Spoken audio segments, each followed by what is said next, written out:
My name is Naomi Karemi. I am a Kraamzorg and a Doula. So this morning I'm just heading out to do an intake for Kraamzorg and I'm just getting ready to leave now.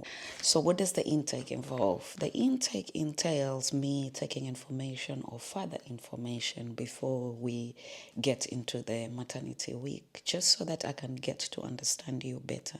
What are your wishes and your wants? What are your hopes? What is your experience from last time and what do you hope that will be different this time? How can I make this experience for you different to what you had last time? Your experience with breastfeeding, how did that go? What did you try? What are you hoping to try and do this time? Are the children in the family, and what is the plan for them? Are they small, still going to daycare? What is the plan for them? Are they needing to be picked up from school? What is the plan that you've planned for them? Are there any other children in the family, especially for the home birth? And what will happen when you are actually in labor? Is family going to come and pick him up or her up? Do you want her to be looked after so that your partner and yourself can concentrate on the birth? Do you want me to be the one that gives you the support for the birth and the partner looks after the other children? So there's so many things. And then there is the ABO check. ABO check is insurance actually checks that we work on ergonomic settings. So the height of the bed has to be a particular height.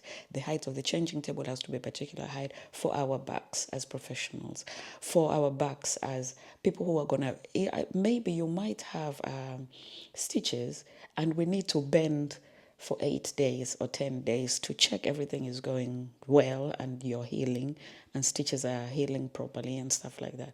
So ergonomic working is one thing that we need to check. Another one is, where is the bed of a baby going to be in? Are you rooming in? Are you sleeping with your baby? Is the room safe to do that?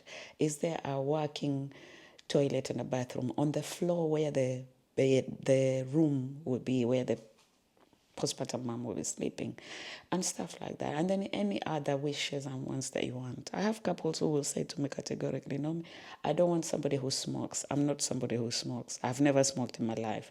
You know, stuff like that. Hygiene, I wear a new uniform every day. So I mention that.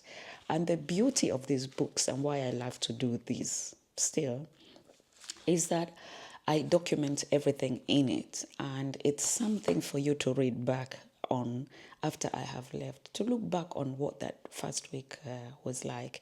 Because, I mean, let's be honest, the first week is so busy. It can be so busy, and so many things happen that you miss a lot of things. So it's nice to read back onto them and think, hey, yeah, we started at this point, baby did that, and you know. So this is what the book looks like.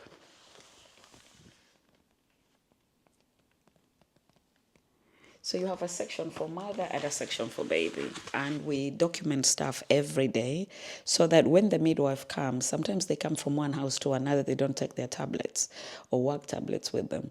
When they come, this is their arrival station. The book is normally either at the dining table or on a table that you would allocate this book to be at, so that whatever it is that I write every day, the midwife stops here. They look at what information was filled in yesterday, the day before, and the days that they did not come.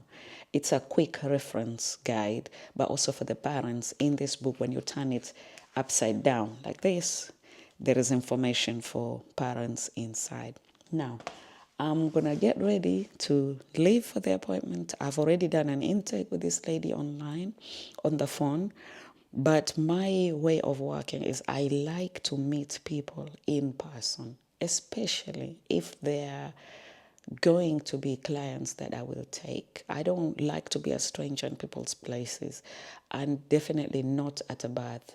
You don't want somebody strange turning up to support you for labor and birth and then expect them to also be around your house for the 8 or 10 days. So I try and work within the area. Sometimes I have a 4-minute client 2 minutes away from my house, so that it's possible for me to also slide in a time where I don't think, oh yeah, I have to be paid for that. Because if you do the intake at home, is something else.